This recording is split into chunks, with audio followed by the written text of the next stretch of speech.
우리 정치의 한 달 앞을 내다보는 시간 월간 정도원입니다. 정도원 전 의원과 함께합니다.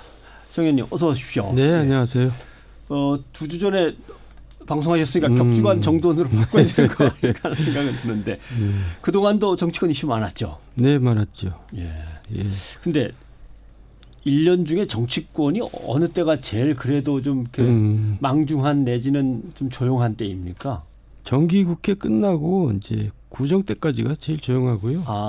또 의외로 선거 때가 조용합니다. 선거 때는 각자 이제 현장에서 자기 이제 싸움을 벌이고 있으니까 정치권이 서로 싸울 일이 없죠. 예. 그럼 제일 시끄러울 때는 뭐 예산할 때입니까? 아니 국정감사가 대목이죠. 예.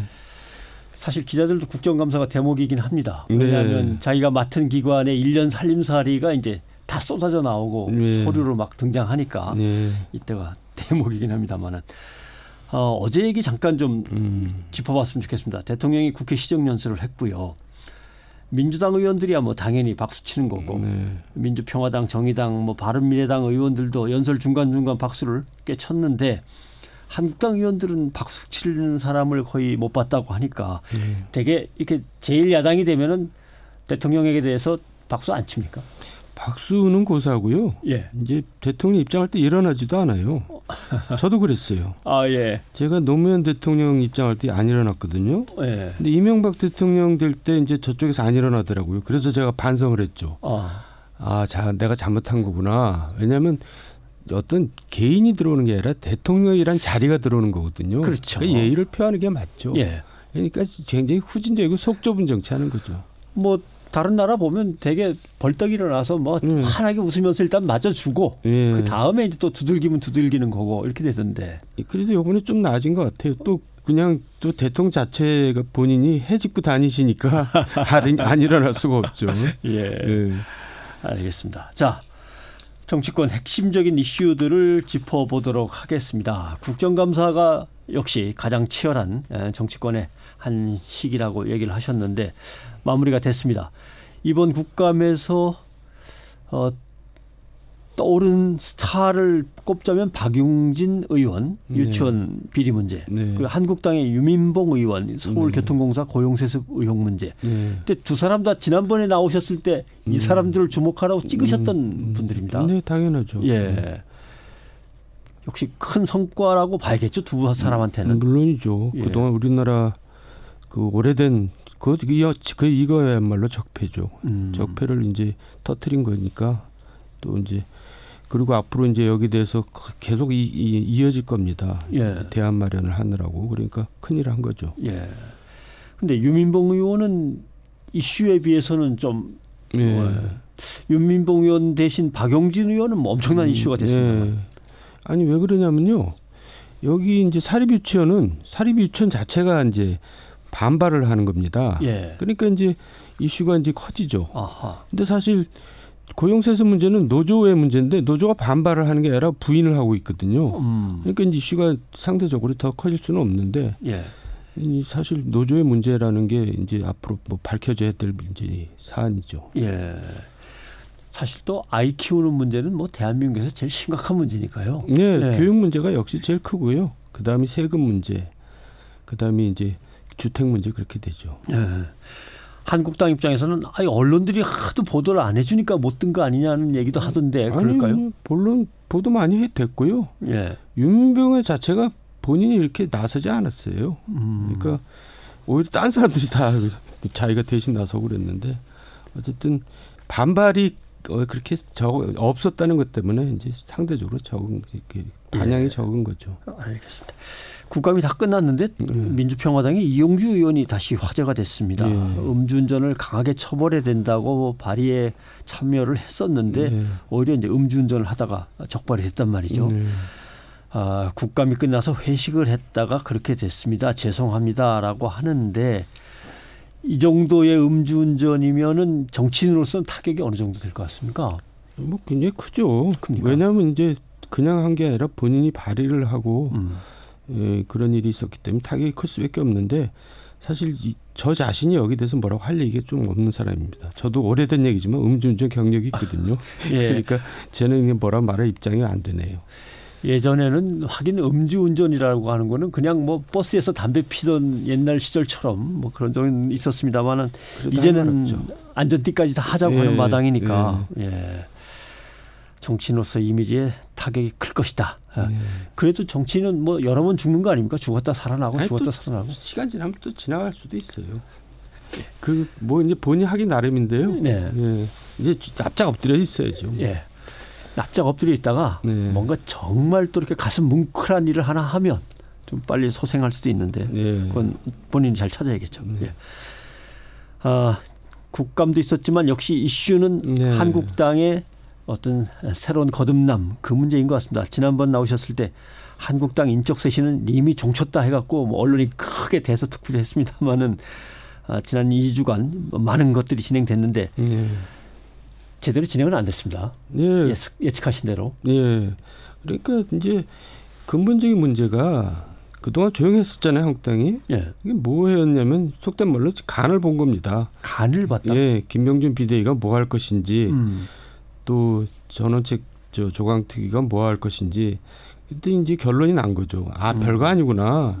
이거 뭐 별로 이렇게 무서워할 필요가 없겠구나. 이제 이렇게 해서 이제 그리고 그걸 촉발시킨 게 전원책 변호사인데 왜냐하면 이분이 뭐라 그랬냐면은 박근혜 전 대통령의 그 탄핵 과정에 문제가 있다는 발언과 또 경제 민주화로 새누리당이 폭망했다. 그러니까 이거는 이제 그 개혁하고 반대되는 발언이거든요. 쇄신하고 반대되는 발언.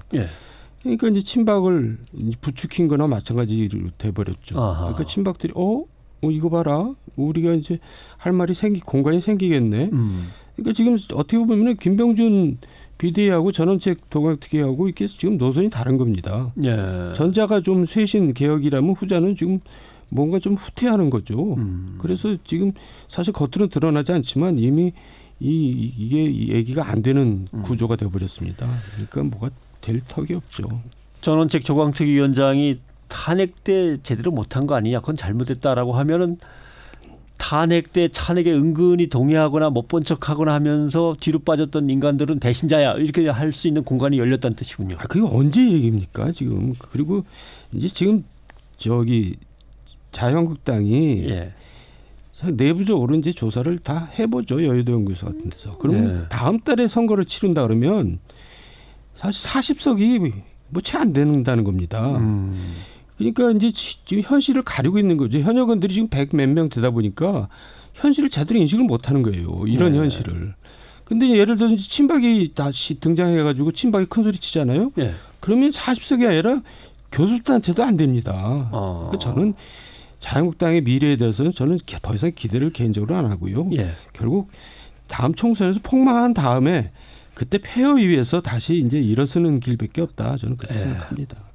뭐 성경 말씀 중에 돌 위에 돌 하나 얹어 있지 않도록 다 망가진 다음에 다시 시작이라는 표현들이 있는데 뭐 그런 정도로 지금 엊그제 나타난 장면은 2년 반 전에 나타난 장면 그대로 보이는 겁니다. 국민들이. 그러니까 지긋지긋하죠. 아무튼 이 기회에 홍문종 의원은 다시 부상하고 있습니다. 말빨이 세졌던데요. 본인 지금 처지가 지금 굉장히 그럴 처지가 아닌데요. 지금 기소돼가지고 국회에서 체포동의안 부결되고 뭐 이런 처지인데 난 그것도 좀 무서운 것 같아요. 좀 자중해야 될 사람 아니에요? 글쎄 이럴 때 위기 탈출에 또 다른 왜냐하면 핵심 지지층만 어떻게든 결집시켜서 뭔가 한번 해보면 되니까. 그건 아닌 것 같고요. 아닌 것 같습니다. 어렵습니다. 근데 이런 것도 궁금합니다. 왠지 어려울 때마다 조직 강화 특위 비대위 이런 게 이제 형성이 되는 거 아닙니까? 그럼 대개 내부에서 할 수는 없으니까 외부에서 모셔오는데 굴러온 돌이 어떻게 하나 보자라는 꽁한 마음으로 지켜보고 또 굴러온 돌 입장에서는 이럴 거면 나를 왜 불렀어? 이제 이렇게 항상 트러블이 생기게 돼 있나요? 아니요. 근데 이제 이게 물론 이제 그런 문제 말씀하신 대로 그런 문제가 있는데 이제 총선을 앞두고 절박한 상황에서 이제 이게 먹히는 거지. 지금 총선이 많이 남아 있고 아직도 국회의원들이 숫자가 많으니까 아까도 얘기했듯이 현실 인식을 제대로 못 하고 있는 거고요. 어쨌든 김병준 비대위가 너무 끌었어요. 끌었다.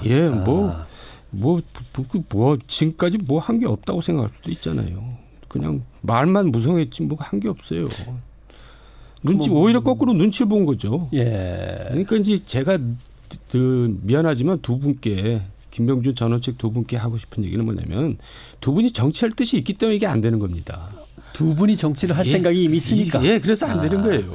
그게 나는 일제 공지가 안 맞겠다 그러면 이제 사실 일이 되는 겁니다. 무서워지거든요. 야 이제 배는 게 없겠구나. 이렇게 되는데 두 사람이 정치할 뜻이 있으니 뭐가 되겠어요. 다 우습게 보이는 거죠. 그럼 두 말씀을 합치면 나는 한 달 뒤에 당을 떠날 테니까 한 달 안에 싹 끝내버릴 테니까 각오들 하고 있어. 이렇게 하면 쉬운 거예요. 그럼 무섭죠. 사실 그런 식으로 해야죠. 근데 저도 두 분한테 전달한다면 진짜 수술할 때는 칼질을 단계적으로 조금씩 하는 게 아닙니다. 그죠? 그렇죠. 쫙 자르고 싹 드러내고 이렇게 되는 건데. 감추고 있다가 한 칼에 내리쳐야죠. 뭐 하는 건지 모르겠어요. 아무튼 두 분 정치하실 생각이 진짜 없으시면 다시 저희한테 연락 주시면 반론할 기회를 드리겠습니다. 아니 지금도 뭐 방송에 막 돌아다니고 계시잖아요. 할 일은 안 하고 뭐 방송하고 계세요. 사실 전원책 변호사가 TV조선에서 뉴스 앵커한 거 그거 다 정치 행위였다라고 하는 바람에 그러셨나라고 저도 좀 깜짝 놀라게 했습니다만 그럴 마음이 있으신 거군요. 아무튼 그렇게 예상을 하셨으니까 이것도 지켜보겠습니다. 일각에서는 친박계가 이제 태극기 부대를 다시 결집시켜서 당으로 다 입당도 시키고 당원이 되도록 한 다음에 내년에 당권을 장악하려고 하는 거 아니냐 이런 얘기가 나옵니다. 아니 그런 생각이 있으니까 저렇게들 나오는 건데 저는 여기서 좀 틀린 얘기가 태극기 부대가 사실은 들어오는 게 아니라 태극기 부대가 주축입니다 현재. 그런데 왜 입당이 늘어나고 있느냐. 이거에 대해서 지금 저는 어떻게 생각하냐면 특정인이 사실 이제 내년 전당대회를 준비하고 있는 겁니다. 그래서 특정 종교 세력을 이용해서 그 종교계에서 대거 입당을 시키고 있는 겁니다. 그러니까 지금 벌써 전당대회 싸움이 시작된 거죠. 종교계라고 이렇게 부드럽게 얘기해 주셔서 고맙습니다. 개신교 같으죠? 아니 그것까지는 얘기 안 하겠어요. 아무튼 특정 세력들이 일부러 끌어들이고 있는 중이다. 갑자기 이렇게 늘어나는 건 그렇게 말씀하시죠. 그렇죠. 전당대회 준비하고 있는 거예요. 알겠습니다. 그러면 문제는 전원책 변호사 같은 경우 당 조직 강화를 위해서 영입이 되어서 인적 쇄신, 뭐 구체적으로 얘기하면 당협위원장 같은 것들을 대대적으로 물갈이해야 되는 건데 이건 이제 지난번처럼 종치고 물 건너 갔다고 보시는 겁니다. 이제 벌써부터 반발이 나왔는데 제가 볼 때는 잘 안 돼요. 그리고 또 뭐 새로운 사람을 들여와야 되는데 누가 들어옵니까 이 마당에. 그러니까 확실하게 칠 사람 치고 뭔가 변화되겠구나 하면 또 새로운 사람이 좀 들어올 생각이 있죠. 근데 지금은 쳤다고 해서 들어올 사람도 없어요. 그러니까 뭔 일이 좀 되겠어요. 그러면 바른미래당과의 통합 논의는 어떻게 되는 겁니까? 없어지는 건가요? 바른미래당은 어차피 총선 앞두고 이제 다 민주평화당도 그렇고 없어집니다. 왜냐하면 그대로 나가면 뭐 낙선이 확실시되는데요. 그러니까 이제 그때 자유한국당 쪽으로 오겠죠 일부가. 일부는 올 거다. 다는 아니지만. 그럼 거의 다 올 겁니다. 그럼 남는 사람은 뭐 무소속이 되든지. 아니 차라리 무소속으로 나가는 게 이제 낫겠죠. 바른미래당으로 나가는 것보다는. 자유한국당으로 오는 겁니까? 두 당이 당대당으로. 자유한국당도 어쨌든 이름은 바뀝니다. 근데 이제 이걸 갖고 보수 대통합이라는 거는 언어 과잉이에요. 그러니까 이제 옛날 새누리당으로 한번 다시 돌아가 보자 그 얘기죠. 어떻게 그게 보수 대통합입니까? 저는 언론에서 말을 좀 너무 과잉으로 쓰고 있다고 생각해요. 그래요. 보수 대통합 하긴 보수 통합이에요. 복귀하는 거지. 습관적으로 쓰는 단어지 내용을 제대로 담고 있는 단어는 아니네요. 알겠습니다. 유승민 의원이 바른미래당 지역위원장 신청을 했더라고요. 뭐 이제 꾸물꾸물거리다가 결국 뭐 어떡하겠어요. 지금 하여간 유승민 의원도 바른미래당으로 출마는 안 할 겁니다. 그러면 과거 새누리당으로의 복귀인데 그래도 새누리당이라고 이름 지을 수 없으니까 뭔가 보수 빅텐트를 하나 만들고. 그 빅텐트도 과잉 언어라니까요. 빅이 아니란 말씀이군요. 무슨 빅텐트예요. 알겠습니다. 그러면 옛날로 돌아가는 거죠. 휴대용 텐트 하나 치고 그리러 모이셔야 될 것 같습니다. 이렇게 쓴소리를 사실 해주시는 게 고맙죠. 어떻게 보면. 그렇지 않습니까? 좀 정확하게 표현을 했으면 좋겠어요. 그리고 지금 정치권에서 하나만 더 뜨거운 이슈를 챙겨본다면 냉면 목구멍으로 넘어가냐라는 발언입니다. 이 발언이 있었냐 없었냐도 일단 문제고 부드럽게 나름대로 돌려서 좀 많이 좀 뭐 들고 오셔서 선물을 주시지 그랬습니까가 어떻게 이렇게 목구멍으로 넘어가냐 하고 섞여버렸는지 잘 모르겠고 확실치는 않습니다만은 이 논란에 대해서는 어떻게 보십니까? 어쨌든 통일부 장관이 비슷한 얘기가 있었다. 그리고 그거는 뭐 좀 대북 경협을 좀 적극적으로 해줬으면 좋겠다는 뜻이었다라고 얘기한 다음부터 또 얘기가 달라지기 시작한 이유는 분명하잖아요. 예. 이게 만약에 기정사실로 되면 북한에 우리가 어떤 조치를 안 할 수가 없거든요. 예. 국민적 공분이 있으니까. 근데 또 조치를 할 수도 없잖아요. 지금 북한 눈치 보느라고. 예. 그러니까 이제 그런 얘기가 없다는 쪽으로 이제 얘기가 잘못 와전됐다 쪽으로 바꿔가는 거죠. 그건 뻔한 거 아니겠어요? 기업 총수들 입장에서도 저도 들었어요라고 나서 예, 뭐 그렇게 그렇게 얘기를 못 하죠. 예. 그 저는 장관이 모르겠어요. 국회에 계셔 보셨으니까 국회의원이 앞에다 장관을 불러다 놓고 이런 얘기 들었어요라고 하면 말도 안 되는 소리 하지 마십시오. 그런 얘기는 전혀 없었습니다. 그 자리에서는 못 그러고 글쎄요, 뭐 비슷한 얘기를 들은 거는 같은데 뭐 이렇게 그냥 얼버무리다가 벌어진 일이 아닌가? 맨 처음에 그렇게 생각을 했거든요. 그건 아니죠. 통일부 장관이 이거는 그렇게 얘기하면 파장이 큰 거거든요. 그러니까 오죽하면 국정원장이 그랬어요. 이거는 정말 잘못된 거니까 바로잡아야 된다고 얘기했잖아요. 그러니까 정부 내에서 이거 가지고 지금 헤매고 있는 겁니다. 아, 헤매고 있다. 예. 알겠습니다. 그런데 한국당은 뭐에 이 장관이 국회 나와서 말할 때하고 또 갑자기 슬그머니 말을 갖다 흐릿하게 만들어 놓고 뭐 하는 거냐. 해임 건의안까지 냈습니다. 해임 건의안까지 낼 일은 아닌 거 아닙니까? 글쎄 저도 과하다고 보고요. 또 해임 건의안 내용이 또 이 내용도 아니에요. 무슨 그 재정적 부담을 과하게 지는 경협을 뭐 이렇게 비준시켰다 뭐 이런 이유 갖고 하는데, 그러니까 한국당은 이거를 뭐 꼭 관철시키겠다고 한 게 아니라 정치 공세인데 지금 2건이 걸려 있잖아요. 특별재판부법이 이제 여당에서 이제 내놓은 거나 마찬가지고 지금 자유한국당 쪽에서는 소위 고용세습 조사 특위 내놨잖아요. 그러니까 이게 지금 뭔가 절충을 벌여야 돼요. 여기다 하나 얹혀놓은 거죠. 여기 협상거리를. 그런 정도로 해석하면 될 겁니다. 이거 받아주면 이것까지 덤으로 그럼 빼줄게 뭐 이런 식으로 할 수 있으니까. 이제 여당에서도 뭐 하나 또 얹혀야 되겠죠. 여당에서도.